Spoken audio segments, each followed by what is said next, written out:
তাদেরকে কড়ায় গণ্ডায় 2024 সালে আমরা জবাব দিয়েছিলাম।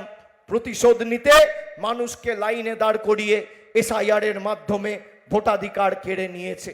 আমাদের জবাবটাও মায়েরা লাইনে দাঁড়িয়েই দিতে হবে। বাংলায় একটা কথা আছে, স্যাকরার ঠুকঠাক কামারের একঘা, 100 সোনার কি 1 লোহার কি। আপনি সেই কোপ মারার সুযোগটা আগামী 29 তারিখ পাবেন। যারা আমাদের নিপীড়িত, বঞ্চিত, লাঞ্ছিত, অবহেলিত, অত্যাচারিত, শোষিত করে রেখেছে, তাদেরকে জবাব এমনভাবে দিতে হবে বাংলার সাথে বেইমানি করার আগে যেন বিজেপির বহিরাগত নেতারা 100 বার ভাবে। প্রত্যেকটা অঞ্চল থেকে সোহান চক্রবর্তীকে জেতাতে হবে। ভোট সরাসরি মমতা বন্দ্যোপাধ্যায়কে দিচ্ছেন। যাদের নাম এসআইআর করে বাদ দেওয়া হয়েছে, গায়ের জোরে ডকুমেন্ট ঠিক থাকার পরেও বিচলিত হবেন না, আতঙ্কিত হবেন না, ভয় পাবেন না। আমি আপনাদের কাছে আবেদন, অনুরোধ রেখে যাচ্ছি, 4 মে মমতা ব্যানার্জির সরকার তৈরি হবে। জ্ঞানেশ কুমার ফিনিশ, জ্ঞানেশ কুমার ভ্যানিশ, তারপর 1 মাসের মধ্যে আপনাদের ভোটাধিকার মমতা ব্যানার্জির সরকার ফিরিয়ে দেবে। এটা আমাদের প্রতিজ্ঞা, আমাদের শপথ। কেউ বিচলিত হবেন না, কেউ ভয় পাবেন না। আমাদের এটা নির্বাচনী ইস্তাহারে নেই, কিন্তু আমাদের মনের ভিতর রয়েছে। মানুষ যতদিন বাংলায় আছে নিশ্চিন্তে থাকবেন। এনআরসি বলেছিল এরা করব, আমরা করতে দিইনি। বলেছিল এনআরসি করে ডিটেনশন ক্যাম্পে পাঠিয়ে দেব। বিজেপি মানেই ডিটেনশন, আর তৃণমূল মানে নো টেনশন। তৃণমূল যতদিন আছে আপনি নিশ্চিন্তে থাকুন। বিজেপির নেতারা ভয় দেখাবে, লক্ষ্মীর ভাণ্ডার বন্ধ করে দেব। আমাদের প্রতিজ্ঞা, যতদিন বাংলায় মমতা ব্যানার্জির তৃণমূলের সরকার থাকবে, মহিলারা আজীবন লক্ষ্মীর ভাণ্ডার পাবেন। কেউ আপনাদের লক্ষ্মীর ভাণ্ডার বন্ধ করতে পারবে না। আমাদের দ্বিতীয় প্রতিজ্ঞা, কেন্দ্র সরকার টাকা দিক আর না দিক, বাংলা জুড়ে যত পরিবার আছে সবার বাড়িতে আগামী 5 বছরের মধ্যে নলবাহিত পানীয় জলের সুব্যবস্থা আমাদের সরকার করে দেবে। আমাদের তৃতীয় প্রতিজ্ঞা, ব্লকে ব্লকে, টাউনে টাউনে যে আদলে যেভাবে দুয়ারে সরকারের ক্যাম্প হয়েছে, একইভাবে উন্নত মানের চিকিৎসা পরিষেবা পৌঁছে দিতে দুয়ারে স্বাস্থ্য শিবির রাজ্য সরকার এই বছর থেকে চালু করবে। করিমপুর 1 নম্বর ব্লকের জন্য আলাদা স্বাস্থ্য শিবির, 2 নম্বর ব্লকের জন্য আলাদা স্বাস্থ্য শিবির। আমাদের চতুর্থ প্রতিজ্ঞা, যত বয়োজ্যেষ্ঠ নাগরিক রয়েছেন মাথায় রাখবেন, আমাদের প্রতিজ্ঞা, আমাদের শপথ, আমাদের অঙ্গীকার, এখানে তৃণমূল চতুর্থবার জিতবে আর চতুর্থবার মামাটি মানুষের সরকার তৈরি হবে। আগামী দিন যত বয়োজ্যেষ্ঠ প্রবীণ মানুষেরা আছেন সবার ব্যাংক অ্যাকাউন্টে বার্ধক্য ভাতার টাকা আমাদের মামাটি মানুষের সরকার পৌঁছে দেবে, কেন্দ্র সরকার টাকা দিক আর না দিক।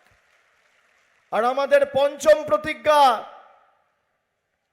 4টে কি বললাম, আজীবন লক্ষ্মীর ভাণ্ডার, 2 বাড়িতে বাড়িতে নলবাহিত পানীয় জল, 3 ব্লক টাউন ওয়াইজ স্বাস্থ্য শিবির, 4র্থ বার্ধক্য ভাতা, আর 5ম যত গরিব মানুষ আছেন বাড়ির আবেদন নিবেদন করে ফর্ম ফিল আপ করে বাড়ির জন্য ফর্ম ফিল আপ করেছেন বা আগামী দিন করবেন, যত গরিব মানুষ বা প্রকৃত প্রাপক আছে, কেন্দ্র সরকারের দয়া দাক্ষিণ্যে বাংলার মানুষ বেঁচে নেই।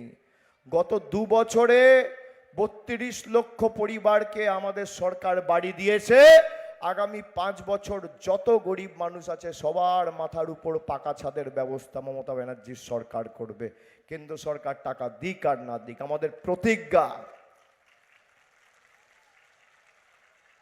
এরা জলের টাকা আটকে দেয়, এরা বাড়ির টাকা আটকে দেয়, এরা সর্বশিক্ষা মিশনের টাকা আটকে দেয়, এরা 100 দিনের 2,74,00,000 জব কার্ড হোল্ডার, তাদের টাকা আটকে দেয়। আজকে ভাবুন তো, 12 বছর মোদি ক্ষমতায় আসার আগে রান্নার গ্যাসের দাম কি ছিল? 400 টাকার রান্নার গ্যাস আজকে 1000 টাকা। ব্ল্যাকে বিক্রি হচ্ছে 2000, কোথাও 2500। চা পাতা ছিল 130 টাকা 40 টাকা কেজি, আজকে সেই চা পাতা 350, 360, 370 টাকা কেজি। কেরোসিন তেল ছিল 14 টাকা লিটার, আজকে কেরোসিন তেল প্রায় 38-39 টাকা লিটার। সর্ষের তেল ছিল 80 টাকা, আজকে 200 টাকা। ডিজেল ছিল 38 টাকা, আজকে 90 টাকা। পেট্রোল ছিল 50 টাকা, আজকে 100 টাকা।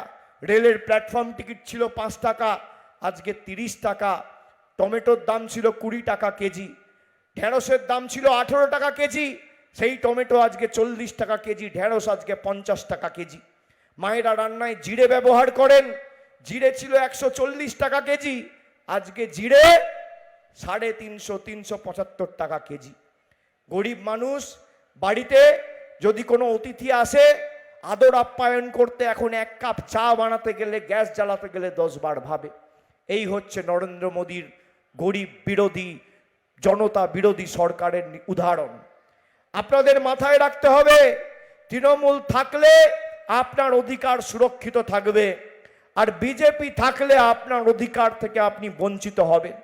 চলে যান পাশেই রানাঘাট, দেখে আসুন যাদের ভোটে এরা জিতেছিল, ভোটার তালিকা থেকে এদের নাম বাদ দিয়ে দিয়েছে।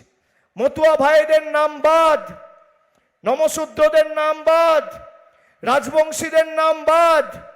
আর যার ভোটে জিতেছিল তাদের বাড়ির টাকা, 100 দিনের টাকা সব বন্ধ। তাদেরকেও লক্ষ্মীর ভাণ্ডার দিচ্ছে মমতা ব্যানার্জি, তাদের মাথার উপর ছাদ দিচ্ছে মমতা ব্যানার্জি, তাদের জন্য রাস্তা করে দিচ্ছে আমাদের সরকার, তাদের বাড়িতে জল পৌঁছে দিচ্ছে আমাদের সরকার। এটাই হচ্ছে তাদের আর আমাদের মধ্যে পার্থক্য। আমরা ধর্ম বাড়িতে করব, কিন্তু আমি যখন মানুষের ভোটে নির্বাচিত, আমার কোনো ধর্ম নেই, আমার একটাই ধর্ম, মানব ধর্ম। যারা ধর্ম নিয়ে রাজনীতি করে, আপনারা দেখুন রাজনৈতিকভাবে এরা দেউলিয়া, এদের কাছে কোনো বিষয় নেই কথা বলার মতো। সেই কারণে এরা আপনাদের বিভ্রান্ত করার চেষ্টা করছে। নরেন্দ্র মোদী, অমিত শাহ, বিজেপির সর্বভারতীয় সভাপতি রাজনাথ সিং, ধর্মেন্দ্র প্রধান, পীযূষ গোয়েল, তারপর ভূপেন্দ্র যাদব, সব ডেলি প্যাসেঞ্জারি করে সকালে আসছে, রাত্রে যাচ্ছে, আর সব রাষ্ট্র ব্যবস্থাকে কাজে লাগাচ্ছে একজন মহিলার বিরুদ্ধে। এটাই হচ্ছে বাংলার ক্ষমতা। আমাদের বিরুদ্ধে যুদ্ধ ঘোষণা করেছো বন্ধু।